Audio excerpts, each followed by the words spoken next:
Thank you. Thank you. Performance practices in classic piano music. So much of our great literature comes from that period. And I think this is a wonderful topic for us to look at today to try to become more familiar with some of the performance practices of that period and what was some of their backgrounds, where they came from, how they're to be used, etc., etc. I always am reminded of this wonderful period, how much ancient Greece had to do with inspiring those composers and writers of the 18th century. This classic period we normally think of starting in the 18th century, continuing to the even early part of the 19th century. And certainly we had wonderful characteristics that came from this earlier period. That lovely column there, I think, is a perfect example. The simplicity of it, the beauty, the symmetry, the just plain simple elegance. Even a simple bench as we have here, the simplicity of the lines and so forth, even though it serves a very useful purpose, nevertheless, the simplicity, the elegance, all of these discipline, poise, etc., all of these characteristics were partly inspired by the Greeks. When we think about musical characteristics, we would have to certainly think in terms of more homophony. We'd had polyphony in the earlier period. Bach had been one that had kind of bridged the gap, but by the time we get to the classical period, certainly with the composers of Haydn, Mozart, Beethoven, Clementi, even early Schubert, certainly the style homophony, more harmony, things like the Alberti basses that we work with all the time became extremely popular during this time. The style galant, we associate that style with Mozart, Haydn, Beethoven, a lightness in terms of texture. The major forms of the period would be, of course, the sonata allegro, this wonderful form that developed over a number of years. It didn't just happen overnight. That involved the exposition, the development, and then the return of the exposition, the recapitulation. And as we got up into Beethoven, of course, even the coda and the introduction took on greater significance. Many of the dances continued from an earlier time, the minuet, the gigue, things like this you will still find in the classic period. We have this wonderful piano with us today, and we're very spoiled to have the beautiful instruments that are being made today, not only in this country, but in many parts of the world. But of course, Haydn, Mozart, Beethoven, Clementi, Schubert did not have this kind of instrument, did they? The basic instruments they had available to them in the 18th century, first we'd have to mention the clavichord, that wonderful sensitive little instrument with a very limited keyboard range, where there was a little tangent, little metal tangent that was attached to the end. You depressed the key, the tangent struck the string, and you got a very, very lovely pianissimo sound. Now you could vary those dynamics a little bit by the more pressure you put on the key, but you had a very, very limited dynamic range. Certainly the harpsichord was extremely popular in the 18th century, that wonderful instrument that we had the plectra, and of course as you depressed the key, the plectra went by and struck the string, plucked the string, and so you had that sound, and of course the sound was gone very quickly. But the instrument that was the most popular and that was the most made this music come alive more than any other instrument was the fortepiano. The fortepiano. That mechanism had been developed as early as the 18th century, the early part of the 18th century, around 1710 or so. It was gradually being developed throughout the century, and so by the time you get to the 1760s, 70s, 80s, and so forth, it's very well developed, and we have the wonderful instruments of Stein and Schantz and Walter and all of the others. Remember, the fortepiano was an all-wooden instrument, all wooden, double-strung, 2 strings for each pitch, and the hammers, were quite small and covered with a very fine leather. So you got really kind of a real ping when you heard the sound, and you certainly could have a difference in the dynamic level. Probably their forte, I suspect would have probably, I suspect they're fortissimo, and that was about really, I think, the extent of what they could do in terms of the high part of the register, would probably have been comparable maybe to our mezzo forte on a contemporary piano today. Now, the most important thing I would say concerning performance techniques and performance practices, maybe we ought to just define that term a minute.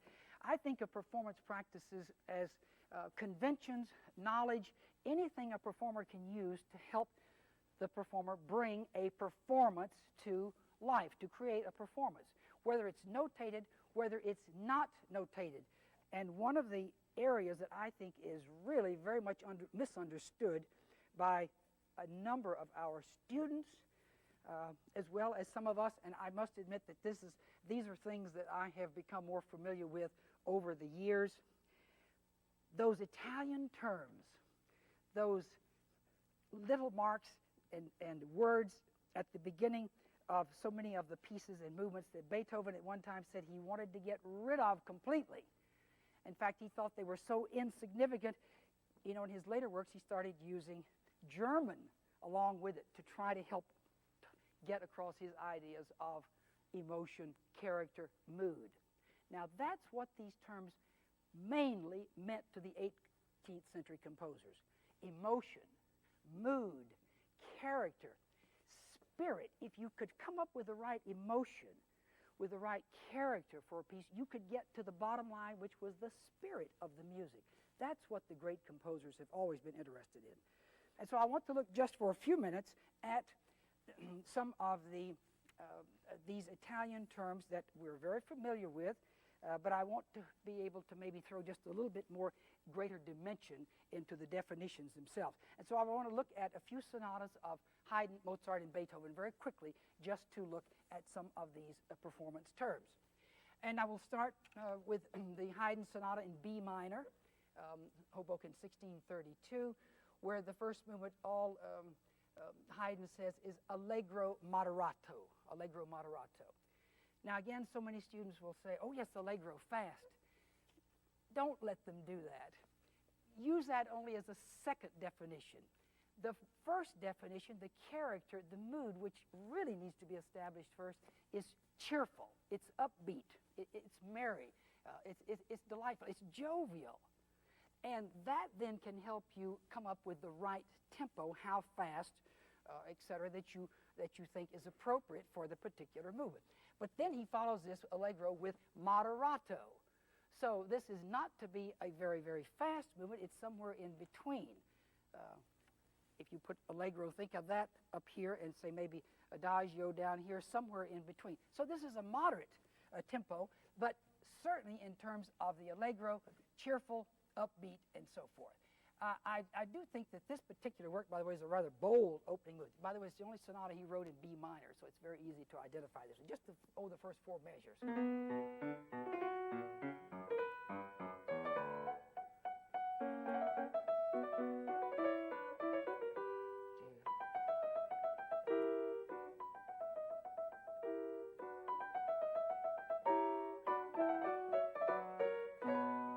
So you get that, I think, in this particular case.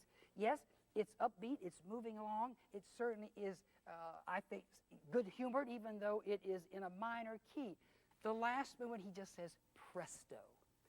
Now, please keep in mind that a presto in Haydn's day was not as fast as what we think of a presto today. It wasn't just as fast as you can go. I think C.P.E. Bach gave the definition of presto as brisk. And so this last movement, which has a lot of repeated notes and a lot of imitative fragments and so forth, I think this is I've heard students just play this too fast, and it loses something. You don't get the effect of the wonderful repeated notes, the driving quality, if it's too fast.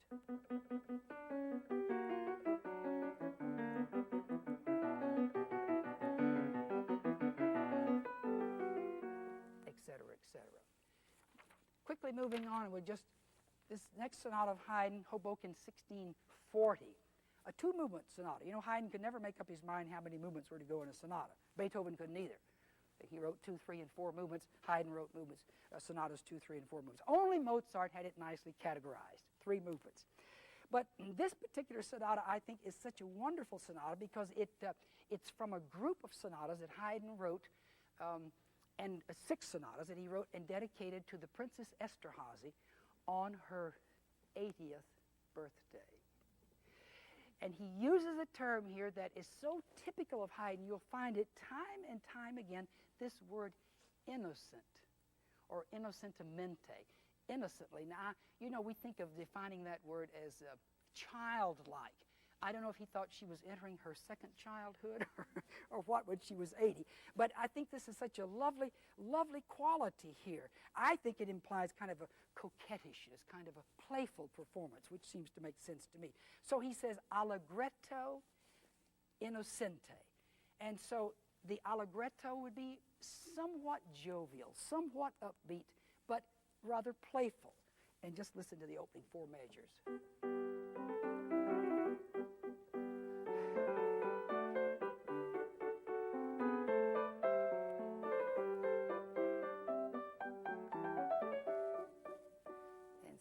It's delightful. It's really a little theme in variations. That's the first half, the theme in G major, the second half's in G minor, and then he has 2 variations on the that theme. The last one is he just says presto. It certainly is humorous. It's cheerful. There's almost a teasing quality, I think. Write that in so that they see those words, those character mood words, so that it's right there.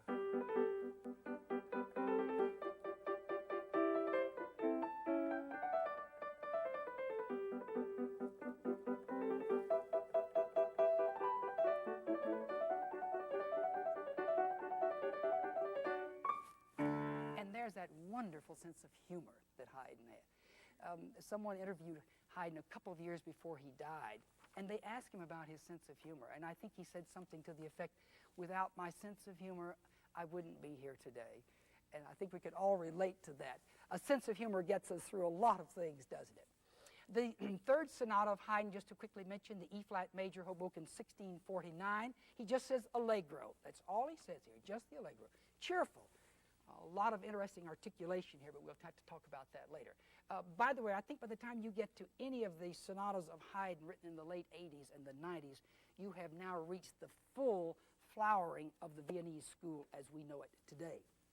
And this would certainly be a perfect example.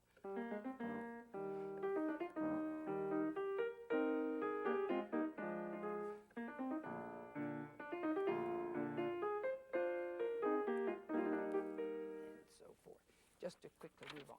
The second movement then is simply entitled Adagio cantabile. Adagio cantabile.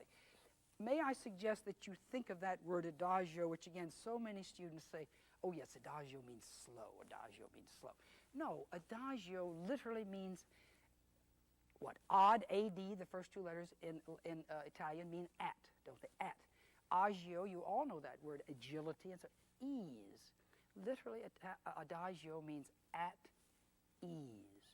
So it gives you that, you see, it's defining the character, the mood. And then he wants this cantabile in a singing style. And that, I think, is so important. Just those 2 words tell you so much. It's just not slow, you know, slow. Well, there are all kinds of slowness.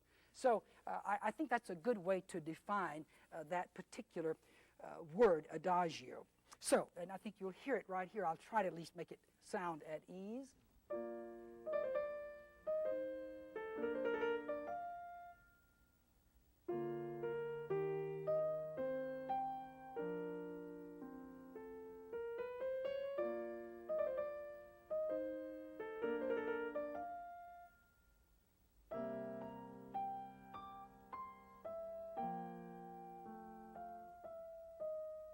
Etc., etc. Have to stop. It's difficult to stop to hear that beautiful music. The last one, he just says tempo di minuet. Not necessarily a minuet, but the tempo of a minuet here. This light, charming movement, in this particular movement, it's kind of a mixture of minuet and rondo form, by the way, that he uses. It starts very, very simply, very cheerful, but has a very strong ending. It opens.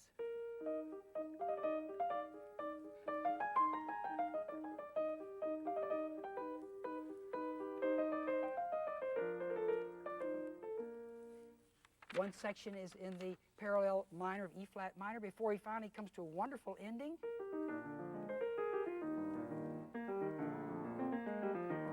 That's all. I mean, or the end. You know, those nice. What could be more final than a dominant seventh chord and a tonic? Wonderful movement. Now, a couple of sonatas of Mozart, because I think,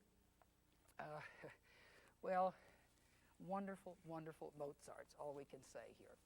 This is the F major sonata, K280. I'm sure that you all know this sonata. Wonderful first movement that he just says, allegro assai, allegro assai.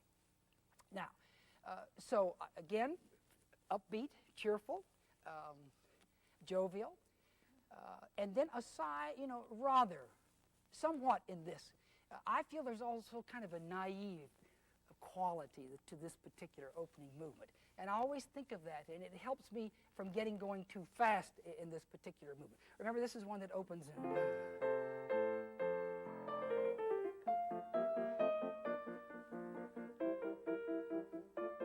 And so I'm sure you all know that. Wonderful, wonderful, great, great. That is one of the things, I think, one of the most tremendously moving Mozart melodies that I know. It's just got every single basic characteristic of Mozart's best kind of writing, melodic writing. The second movement simply he calls an adagio. It really is it's written in a Siciliano rhythm that kind of undergirds the whole thing.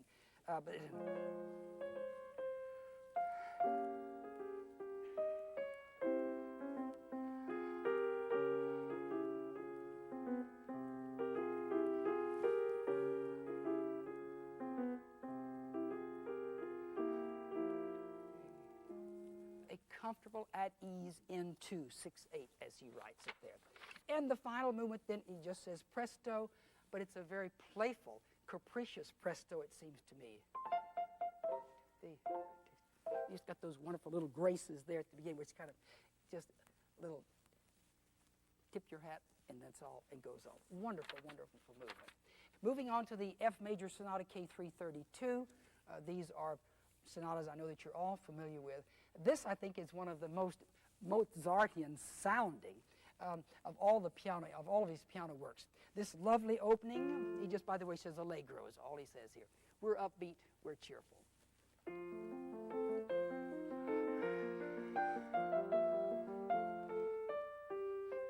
so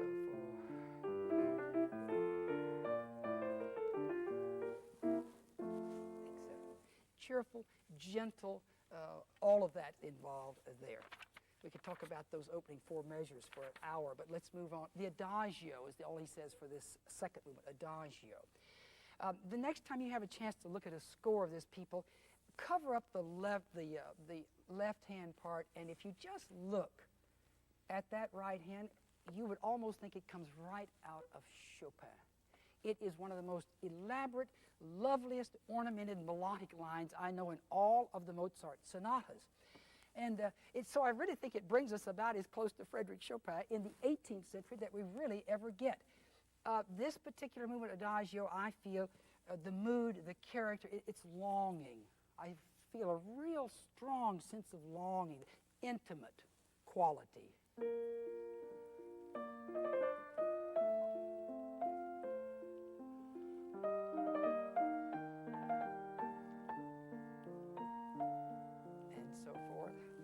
Be here all day if I don't move on.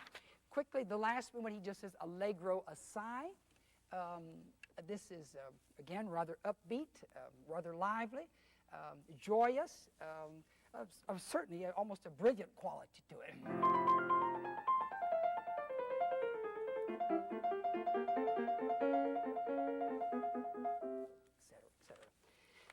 One of the wonderful things I think you can do in music of this period is to use finger pedaling, finger pedaling. Now that's the idea of holding one key longer than it's written. I'm looking at K332, the F major opening here, which is written like this. Now, I would finger pedal like this, making that first eighth note at least a quarter. I think Turk says in 3/4 you should hold it 2/3 of the time. So you should really hold it like a half note, the first note. Up, down, up, up. So you hear that. And without it, you hear this. It makes so much more sense, I think, to have the finger, that sound going on. And of course, the perfect other place to use them would be in Alberti basses.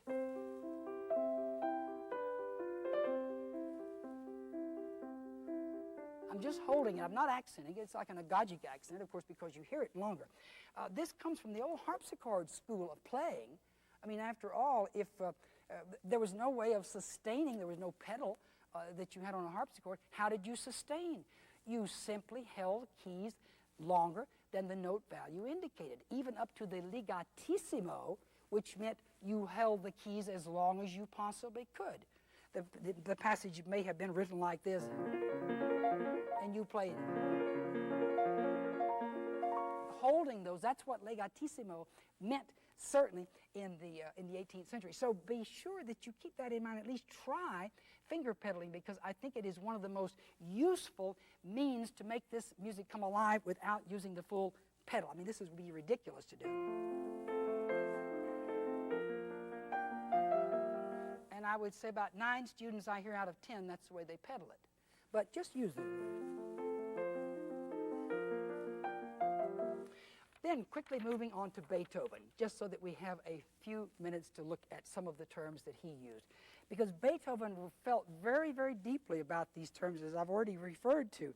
And looking at the Opus 2 number 1, the first sonata that he was willing to give an Opus number 2, and it's a masterpiece. I taught this sonata so many years, and I've never had a student who was not crazy about this sonata. And again, all he says here is what? Allegro. Allegro, that's all. It seems very determined, very dramatic to me. And already we find a couple of wonderful characteristics here of Beethoven that he used throughout his lifetime. The idea of the crescendo subito piano and the use of the sforzando. Already in this very early piece. You all know it, of course.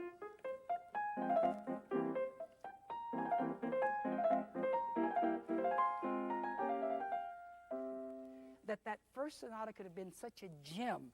It's always amazed me. I think it's really one of his greatest sonatas, and it's the very first one. The second movement is an adagio movement. That's all he says. It's a very compact but rather spacious sounding movement. And here he uses another term, Italian term, that I think is so often misunderstood. This word dolce. Dolce. Now, you know, most students will say, oh yes, that means sweetly. Well, you say to Johnny, Johnny, please go back and play that section, dolce. Don't you see that word dolce? Well, what is Johnny supposed to do? That really doesn't help him very much, does it? I think this word really, some dictionaries will translate it as, or you'll find this in a regular Italian dictionary, gentle or gently, which I think is certainly on the right track. I think this is a word that also suggests a little bit of rubato, non-metronomic, taking it at a little bit more leisurely pace. I always love the definition that Alfred Brindle gives for dolce. He said, oh yes, dolce means tenderly committed. Tenderly committed? You'll never find that in a dictionary if you spend the rest of your life. But you see, that's a special kind of involvement as well. And so espressivo, whatever, but dolce is what he says here, and it certainly seems to fit.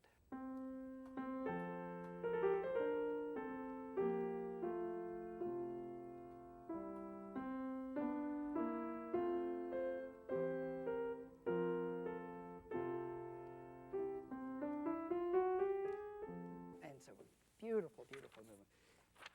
Followed by a minuetto. This, of course, we'll get some idea of the minuet dance in just a few minutes. Allegretto, he says here. So I really feel this particular one seems to me rather unaffected, rather straightforward.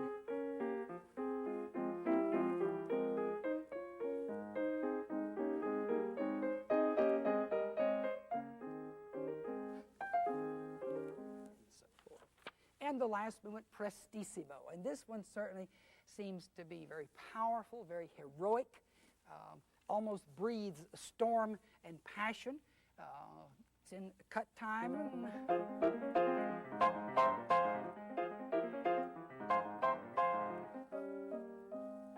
Well, you all know that. Wonderful, wonderful sonata, though. Never get tired of teaching that. Well, I think that just gives you a little idea of some of these wonderful, wonderful terms, Italian terms, that I think we too often let students stress tempo too much. Please look at them from the character, mood, emotion point of view first, and let that help you then determine the tempo.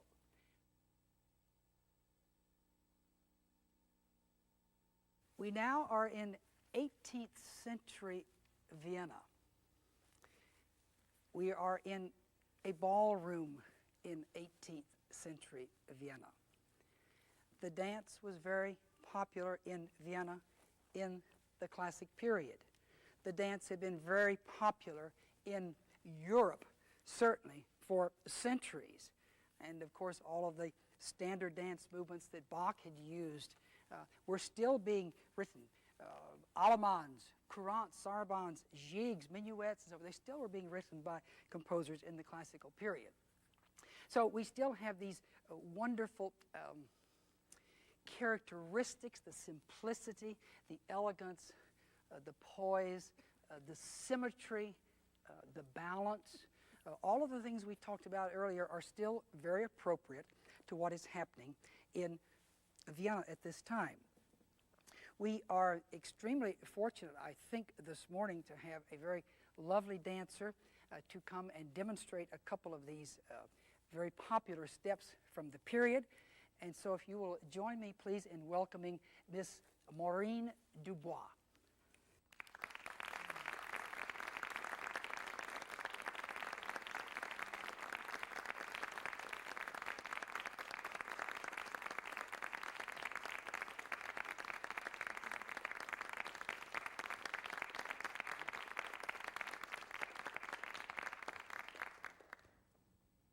She's now demonstrating the jig step.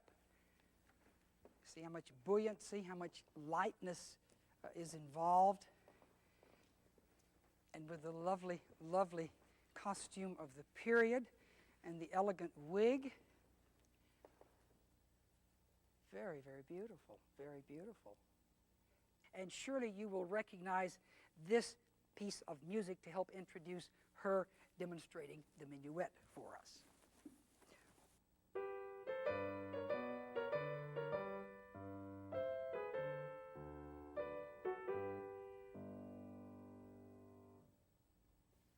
Notice the small steps, the small size of the steps, minuet. And again, the graceful, elegant quality of the steps, the motion. It helps us so much to see the step itself. We teach all the minuets, we teach jigs and so forth, but just to see those lovely, elegant steps that she made, I think does more than 10,000 words tried to describe it, to see it actually being danced. And you see, the jig, did you notice how it would dictate a certain tempo? The minuet would dictate a certain tempo. Very lovely. Very graceful. In fact, absolutely beautiful.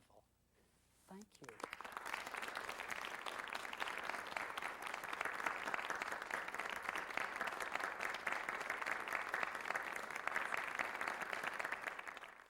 I was just thinking as she was dancing, you know, Mozart, who wrote so much dance music, what the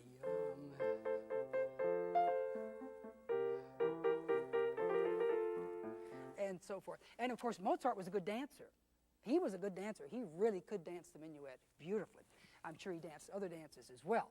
I don't think Beethoven was much of a dancer. I think he may have played in the orchestra, would have played the keyboard when these dances were being performed or offered.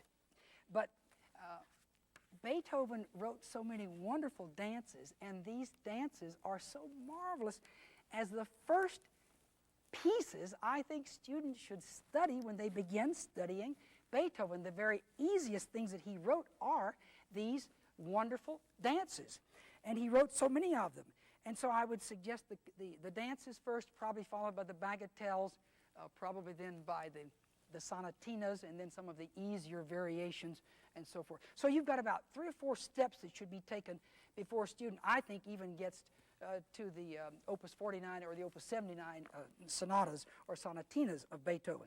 But I just wanted to share 1 or 2 of the country dancers and 1 little bagatelle with you that I think are so lovely and are such fine teaching pieces for the student to introduce the style of Beethoven to the student. This is a little country dance.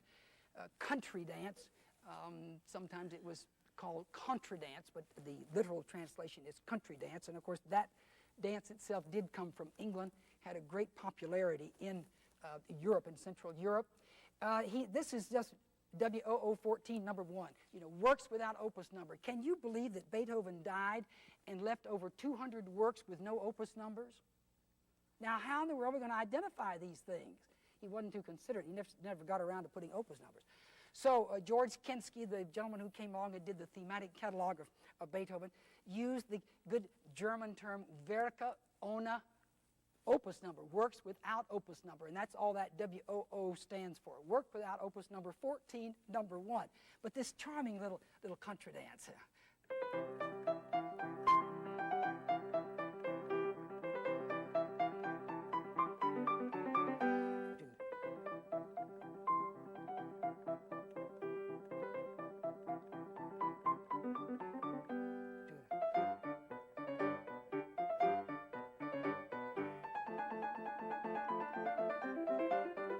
Could repeat that. In the first half, I just simply played it a little bit quieter on the repeat. But that's the whole thing. That's the whole thing, that right there. Or another one that I think he must have really loved this one because he used it 3 different times, this little country dance WOO14 number 7. He used it in the finale of the Eroica Symphony. He used it in the 15 Variations in Fugue, Opus 35. And then in the ballet, The Creatures of Prometheus. So obviously, he was very fond of this little dance tune. Let's see, where are we? Allegretto in E flat.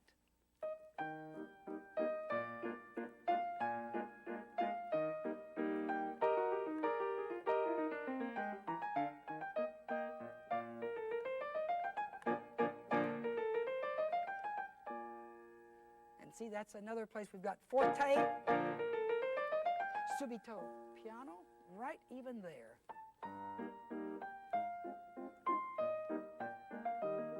And so on. So let me just recommend these dances of Beethoven as a wonderful, wonderful introduction to his style, and are the simplest original things that he ever wrote. Now, and of course, I love the Minuet in G. The Minuet in G is the first piece of Beethoven I ever studied.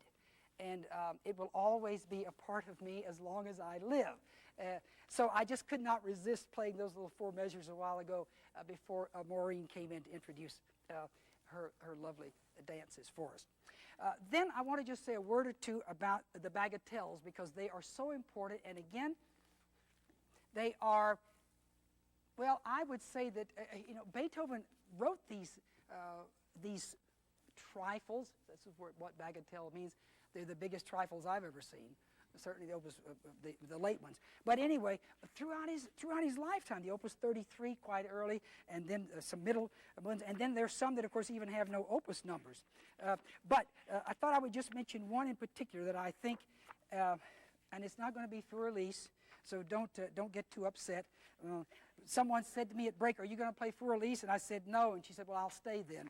And so anyway, this is a bagatelle in F major, Opus 33, number 3, a marvelous, marvelous little piece for teaching these wonderful offbeat accents, the subito changes of dynamics, the use of crescendos to subitos and so forth. I just play a little bit of it that you'll recognize.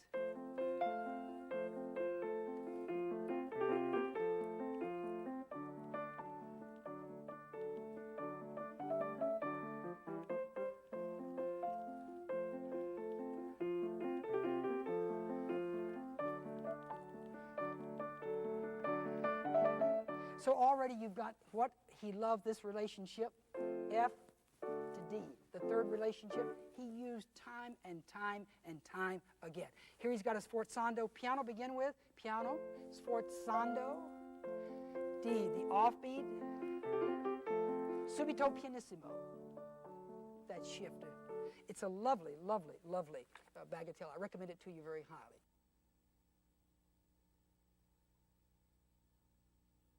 I want to spend a little bit of time now looking at some of the things that we've talked about earlier and applying them to some literature I'm sure that we're all familiar with, but that we certainly will be teaching and enjoy teaching. I want to first look at the Mozart Fantasy in D minor. If I had to select a piece from a formal standpoint, this is one of the most perfectly formed three-movement works that I know of from this period. But it has so many things to offer us that tie in very well with what we have been talking about earlier this morning. Remember, it has this wonderful introduction with these sustained chords and so forth. He uses that same kind of triplet figuration that Beethoven used, of course, now in D minor. And literally, Mozart writes in the finger pedaling here with this long, the first note tied to the dotted half note. So here is your finger pedaling right there. Right there. There's the finger pedaling. Now, if you want to contrast in the second measure using a little pedal, that's a possibility. It's a little richer sound. Finger pedaling, third measure. Use a little pedal maybe on the fourth measure. Finger pedal. A little more pedal.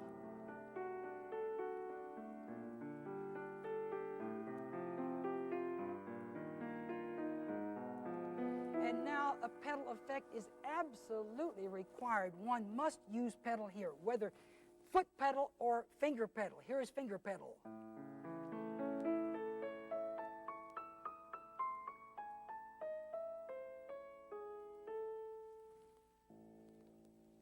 Here is foot pedal.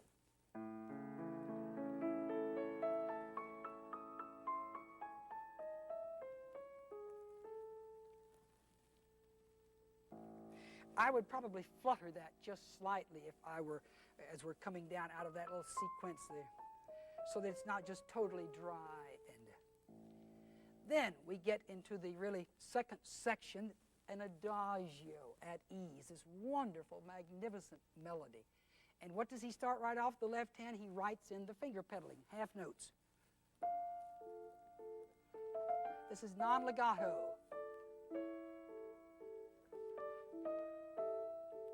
Take advantage in the measure 13 of that dotted eighth rest to shift the hand. You're here with a 2. Now rest, shift. When you've got a rest, take advantage. If a hand shift is necessary, that's the time to do it, during the rest. Still finger pedal. He's written.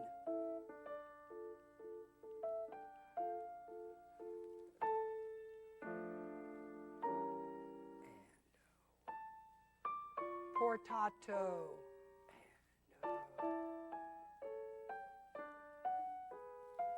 And I do feel pedal is necessary there just a little bit. You could just do it with finger pedaling, but I think a little pedal here makes sense. And then we come to this wonderful part that I think foreshadows the 19th century. Listen to this lovely, lovely chromatic inner voice.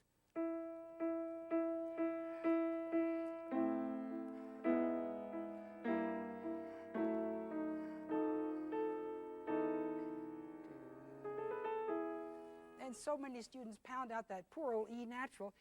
When you get to that lovely inner voice chromatic line, certainly bring that out to here and there.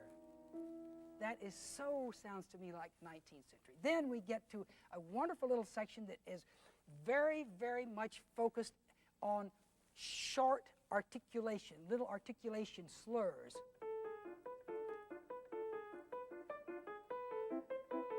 Now, these are two-note slurs, short articulation slurs, as opposed to a legato slur, a much longer slur that you really don't get here until you get to the last section.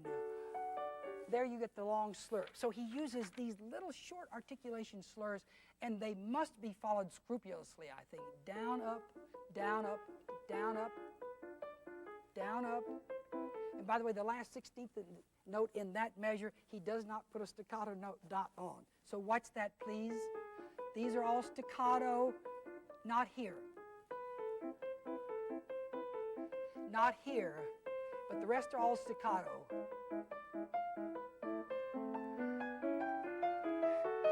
Forte, subito piano. I mean, Mozart was doing it before Beethoven did it. So don't forget that Mozart did it also. Forte, piano. Again, crescendo. 1, 2, 3, 4. Please give full time value to that full measure rest. That is so important. That is such a dramatic element with Mozart. It's just right out of one of his operas. Well, so is the melody as far as that goes, it seems like. But don't rush that. Why is it that so many students can't seem to sit still and be quiet for full measure? They've got to be making sounds or wiggling those fingers. So give the full value to that. Then we get our first theme now in the dominant. Remember the first time it was tonic, now dominant? Okay, that's the same. This next section is a little presto that he marks. Again, it does not mean play as fast as you possibly can. Again, a presto back in that time was not as fast as we think of today. I think it just kind of intensifies the flourish. He does indicate a forte here, but it's not extremely fast.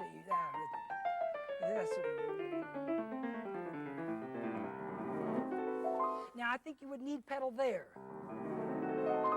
To do this without pedal, you know, it sounds like an exercise. So yes, I would certainly use pedal there. Again, I'm almost all half pedaling. I'm not using full pedals here, but get a little bit. And the last note is an 8th note after all those 16ths. It's not just let it go. In fact, I've even suggested to students maybe you need to put a little fermata over there, stay there just a fraction longer. And then he's got that wonderful duet again. And by the way, Mozart literally got confused here. Now, believe it or not, even Mozart could get confused. He talks about tempo primo. Well, your first tempo that he indicated in terms of a term was andante. He doesn't mean andante. He really means tempo secundo. Here he's talking about the adagio. So you just have to remind a student that tempo primo here refers to the adagio, which is tempo secundo, or second tempo, not the first tempo. He confuses that the whole piece. All right, so that repeats, that's the same. May I just suggest that in this little section, I've heard so many students and all I ever hear is the E flat. The C is very important too also. Goes down to the B flat and so on. All right, that's all straight. Then we have a little presto section that finally winds up with this wonderful kind of melt into the return. And this is tempo secundo, not primo as he suggests. Okay, that's the same. Next little flourish here is also, I think you would have to use pedal, or should use pedal. Oh, what is it? And 2, and touch the pedal. And now we come to allegretto. This is the third section. I really haven't talked about that. The first section was the introduction. Second section is the adagio. Third section now is the allegretto, somewhat jovial, a little jovial anyway. And here Mozart says dolce. This is not just metronomic.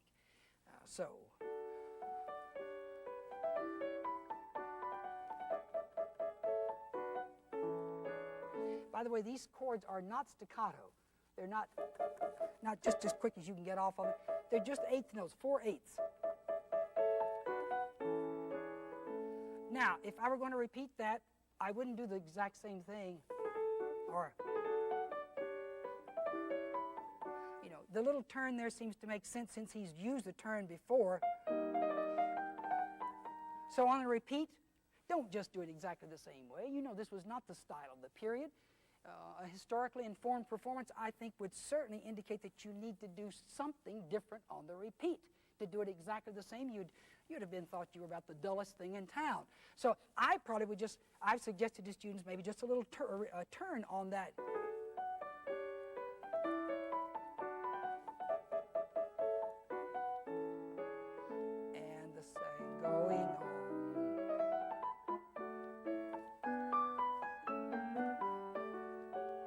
repeat.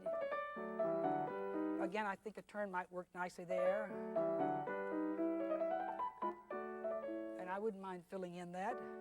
First time through, I will try to be as faithful as I can to what the composer has indicated. Second time, that's where the performer gets involved. That's where you become part of the compositional process. And it was expected. The writer who goes into more detail about this than anyone else is Turk in his Klavierschule, 1789. And we have a wonderful English translation of it now. He talks about things to do to vary repeats. And these are just some of the suggestions that he's made. Try to take something that you've already found that the composer does and to use that in making the repeats varied. So since Mozart has already used that turn, I certainly wouldn't hesitate using it again. And those little 2/16ths are all over the place. So I'm just really taking from Mozart himself.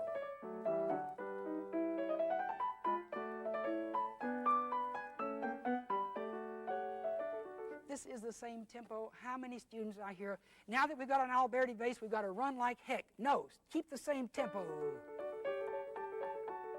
And I wouldn't mind a little finger pedaling here.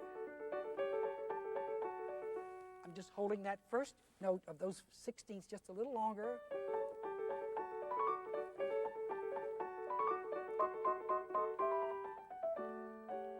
Etc., etc. All right, the final thing that I would just mention, interestingly enough, many of you have taught this. Maybe you've picked this up. But in looking at this piece again, I found something I'd never really quite noticed before. At measure 75, he does this. At measure 83, he does this. He turns those 4/8 into a half note. So again, he's varying. It's an exact repeat, except he changes it that way. So I mean, Mozart knew how to vary repeats. My goodness, I should say so. But it's just varied from measure 75.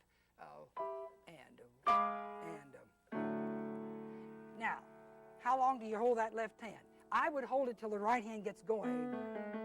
This passing. 1, 2, 3, 4, 5, 6. Stop. There's a fermata over that whole note. 1.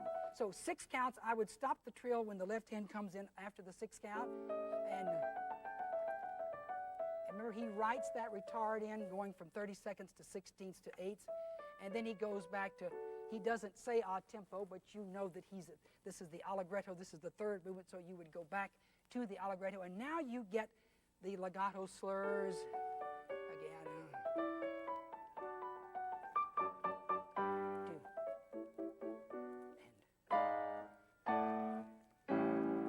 That's where the piece ended. That's where the autograph stops, right there. Somebody, and I have a good suspicion who it was. I think it was August Eberhard Müller, who was a distant friend of Mozart. I think he's the one that finished it, and it's not Mozart. And it's always bothered me, I didn't know this for years, that this was, because these last 10 measures, it's too short. I think it needed to be expanded a little bit more. Here's what Müller does.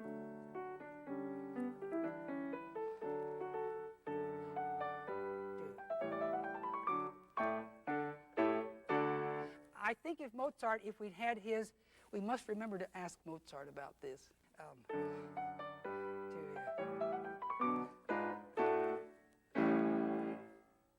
I don't know what he'd done, but.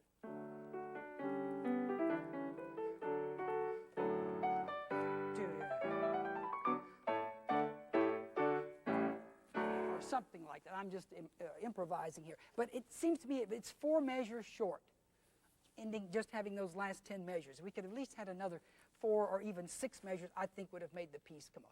But it is one of the most perfectly rounded, formed pieces I know from this period. And it's got so many of these wonderful things we've been talking about. Mozart, wonderful Mozart. Then I would like to just spend a few minutes on a piece that I know you all know, at least the first edition of it, but maybe not the 6th edition. And this is one of the Clementi sonatinas, the Opus 36, number 5. This particular piece I was absolutely amazed a few years ago. Well, it's been more than a few years, maybe 15 years ago or so. I was in the British Library in London and working my way down the shelves, and I pulled off this edition of the Opus 36 Sonatinas, and it said 6th edition. I said, 6th edition? I didn't know anything except the 1st edition, you know, that we all teach and we all play, which was written in 1797. This edition was written in 1820. Clementi taught these sonatinas for 23 years and kept adding to them. In fact, on the cover of the 6th edition, it says, newly revised and improved by the author. Now, in those 20 years, what had Muzio Clementi been doing? We haven't talked really about Clementi. Wonderful, wonderful Italian composer, you know, born in Italy, but was brought to England as a very young teenager. Spent those formative years there, in many ways almost self-taught. But he became an outstanding performer, an outstanding teacher. We know he taught John Field. We know he taught Kramer and so many other famous keyboard performers and composers of the day. He also started a publishing firm, which is still in business today under the name of Kramer, by the way, in London. He also manufactured pianos.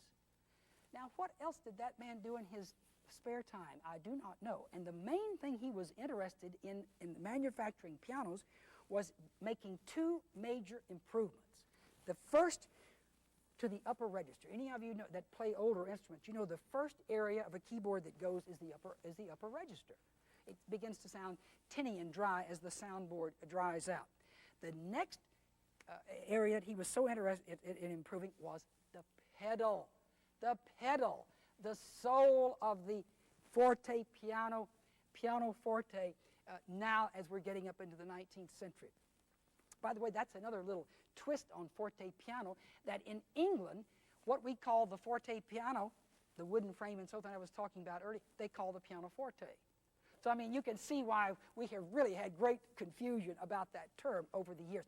But, so in this 6th edition, Clementi adds all kinds of things in this upper register that he has improved, made better, and all kind of pedal additions here are in this 6th edition. Now, so this 6th edition is really written for the piano with a pedal, whether you call it pianoforte or forte piano. And it is so different from the 1st edition, which primarily must have been for harpsichord or a forte piano. But so let me play just a little bit of this and show you, particularly stressing the ornamentation that he uses, the things that he does different, and the use of the pedal marks here. You know, this is the movement that was originally entitled Swissair, original Swissair, I think it was called, in the 1st edition. Here, there's no title at all. He just simply says Allegretto moderato. And he says dolce on this first measure.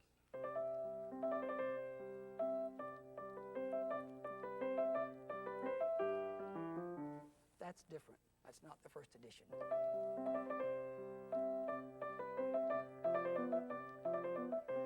Now he moves everything up an octave. He's going to demonstrate, I've improved this upper register here, and puts the pedal down.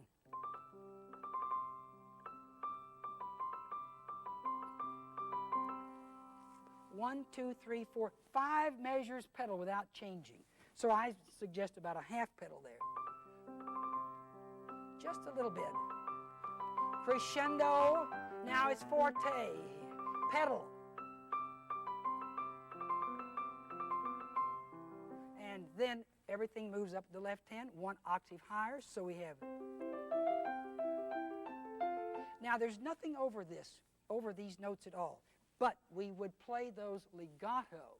In 1801, Clementi wrote a treatise entitled Introduction to the Pianoforte, in which he said, if there is nothing over a note, give it its full time value.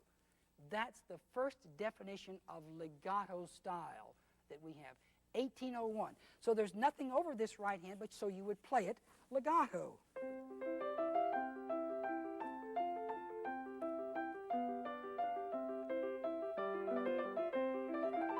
Oops, you never heard that in the first edition, did you? He fills it in, the octave. Pedal.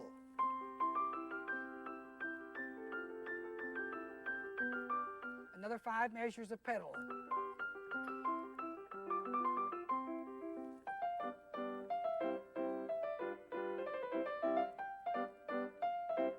That's different. You didn't have that dotted 16th and a 32nd in the first edition. That's different, where he fills in the chord. Play it on the beat, not before the beat. Then he adds a whole measure.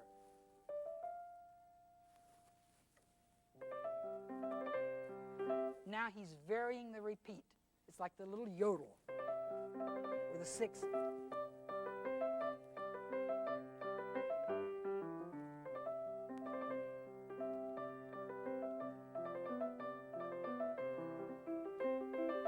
Now the left hand, he brings up an octave higher here than he had in the first edition. Still legato.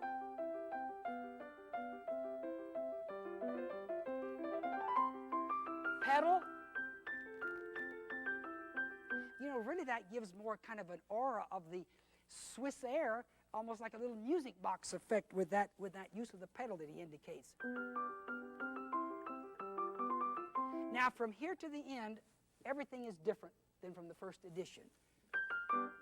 This is up an octave.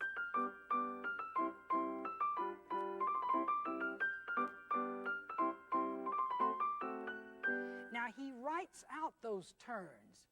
You see, as we're getting up into the 19th century, they started getting away from the graphic symbols. And so he really has written out almost all of these turns. There we fill in the chord once again, and here's our extra measure, and he puts the pedal down. Look, folks, I have a wonderful piano now that sounds so wonderful in that upper register. And he was building the best pianos in London at this time. So then now here's the last time he does this little section. It's different. He varies it again.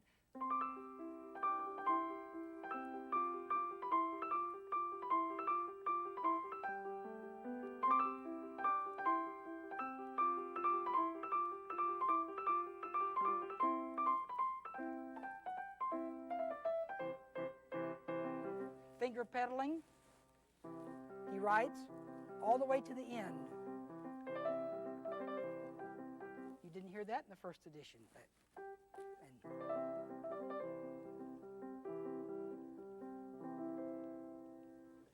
Brand new piece, folks. Really, it's marvelous to see, compare measure by measure with that first edition. You see why he said newly revised and improved by the author. Now, I would like to play for you one piece and keep my mouth shut. I think you would appreciate that. And it's a piece that maybe some of you know, maybe some of you do not know, by Franz Schubert. And it is such a beautiful piece, and one that I have enjoyed very much, including in a collection. It's simply entitled Hungarian Melody. Hungarian Melody. It's Deutsch number 817. It is a very interesting piece in that, from what I can tell about it, that he actually wrote the date of composition. He composed it on September 2nd, 1824. So you see, this is fairly late. He died, in 28. And it's a little tune that, as far as I can tell, he heard a maid singing in the kitchen. That summer, he was down at Zelish teaching the daughters of the Esterházys. And he lived there for that summer. He spent almost 3 months there. And one day, he must have walked through the kitchen and heard a maid or a cook, but as best I can tell, it might have been a maid who happened to be in the kitchen at that time, singing this lovely little tune. And I won't say a thing but just play this Hungarian Melody, Deutsch 817 from 1824 of Schubert.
Don't you think that's a gorgeous little piece? Thank you. Thank you. Thank you. Thank you. Thank you. Thank you very much. Thank you. Thank you. Thank you. You've been a wonderful audience. Thank you for coming. And that concludes our presentation.